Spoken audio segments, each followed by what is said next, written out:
Jadi, sebagaimana tadi sampaikan sebelumnya, kami sudah menyampaikan permintaan aksi secara tertulis kepada Kepolisian Republik Indonesia, terutama Polres Jakarta Pusat.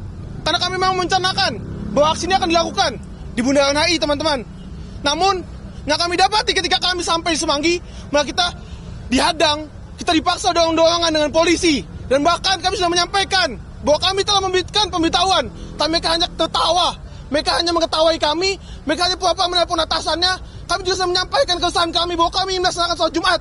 Namun dari mereka, sama sekali tidak ada yang peduli, tidak ada yang membukakan jalannya. Mungkin dari teman-teman lain bisa menyampaikan, tidak hanya di depan Semanggi, teman-teman. Kami juga di GBK, di Fairmont, di tempat-tempat lainnya. Oke, mungkin baik selanjutnya dari saya.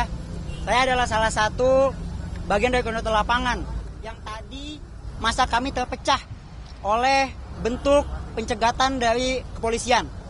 Saya dengan 5 teman-teman Kopaja yang tersisa di depan, kami terpecah. Ada teman-teman yang di Fairmont, arah Kemendikti, dan juga ada ada dua Kopaja, yaitu dari fakultas di UI yang terjebak di depan DPR RI persis.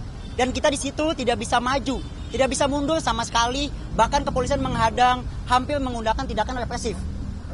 Namun akhirnya kami melakukan tindakan preventif, yaitu kami dengan massa yang terhimpun di dalamnya long march menuju TVRI untuk tergabung dengan teman-teman yang terpecah di lainnya. Dan saat ini teman-teman yang di DPR sudah tergabung di depan TVRI, namun teman-teman yang masih terjebak di Fairmont sekarang masih akan menuju TVRI. Di sini membuktikan bahwa suara kami dicegat, teman-teman. Dan kami sama sekali tidak bisa menemukan celah, bahkan kami tidak bisa menuju ke titik aksi utama kita, yaitu ada di Bundaran HI. Mungkin ada yang ditangkap nggak? Ada yang ditangkap nggak? Untuk ditangkap tidak ada, dan hampir terjadinya represivitas. Mengingat masa yang terjebak di DPR banyak adalah perempuan. Jadi kami memilih untuk long march dan tidak melanjutkan untuk berhubungan langsung dan berdiskusi dengan kepolisian yang tidak akan mendengarkan kami. Artinya kita tetap akan ada aksi di HI, dan justru kenapa kita memilih long march untuk berkumpul TVRI, karena kita tidak akan adanya aksi di DPR atau MPR RI. Mungkin menambahkan. Kami juga meminta kepada seluruh pihak yang mencoba menghalang-halangi kami untuk turun aksi di Bundaran HI, bahwa tolong bukakan jalan untuk kami. Kami ingin menyampaikan keresahan kami ingin menyampaikan bagaimana permasalahan terjadi di negeri ini, dan semua rakyat berhak untuk tahu, semua rakyat berhak untuk ikut. Bukan di DPR, bukan di depan istana, karena mereka tidak lagi mendengarkan kita. Kita pengen seluruh gerakan di mana semua rakyat bisa ikut, bisa tahu apa yang terjadi dan bagaimana terbaik untuk bangsa ini. Jangan mengintervensi.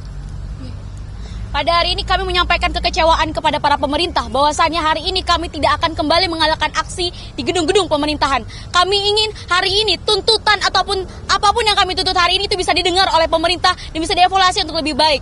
Hari ini adalah bentuk bahwasannya pemerintah sudah membungkam suara-suara mahasiswa dan sudah tidak peduli dengan bagaimana kehidupan rakyat Indonesia. Cukup. Hidup rakyat Indonesia! Hidup rakyat Indonesia! Hidup rakyat Indonesia! Hidup rakyat Indonesia! Terakhir, hari ini membuktikan bahwa valid untuk kita melakukan aksi di Bundaran HI. Kenapa? Karena bahkan tuntutan nomor 5, pemerintah malah sekarang sudah mengelak. Bagaimana bisa pemerintah yang tidak pernah mendengar rakyatnya sendiri, sekarang malah ingin kita mahasiswa demo di DPR. Justru itu dipertanyakan. Kenapa kita mahasiswa ingin demo di Bundaran HI? Karena kita, yang suatu bagian tidak terelakkan dari rakyat, ingin menunjukkan bahwa kondisi tidak baik-baik saja. Dan kita justru peduli dan cinta kepada Indonesia. Kita tidak ingin Indonesia justru beneran bangkrut. Tetapi perilaku-perilaku inilah yang justru ketika tidak berubah akan membuktikan bahwa Indonesia akan bangkrut secara ekonomi, Indonesia akan bangkrut secara demokrasi, dan terakhir, Indonesia akan bangkrut secara moral. Izin menambahkan, tolong jangan represif. Kami ini mahasiswa, bukan KKB. Tidak membawa senjata. Kami membawa niat untuk membawa perbaikan untuk rakyat Indonesia. Jangan menganggap kami seperti musuh. Jangan menganggap kami seperti penjahat. Kami ini mahasiswa masyarakat. Jangan menghadapi kami, jangan membawa senjata. Kami ini mempunyai niat yang mulia untuk kalian semua, untuk rakyat Indonesia. Dan kami tidak ditunggangi. Niat kami tulus untuk kalian, bangsa Indonesia. Hidup rakyat Indonesia.